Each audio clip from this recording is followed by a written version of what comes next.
अस्सलामु अलैकुम वरहमतुल्लाहि वबरकातुहू। नाज़रीन, कैसे हैं? मैं उम्मीद करता हूं कि आप लोग बिल्कुल खैरियत से होंगे, आफ़ियत से होंगे।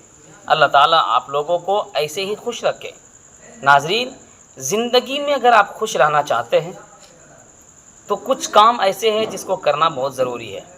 नंबर 1, कभी किसी को धोखा मत देना। चाहे हमारे साथ कुछ भी हो जाए, लेकिन हम किसी को धोखा देने की कोशिश न करें।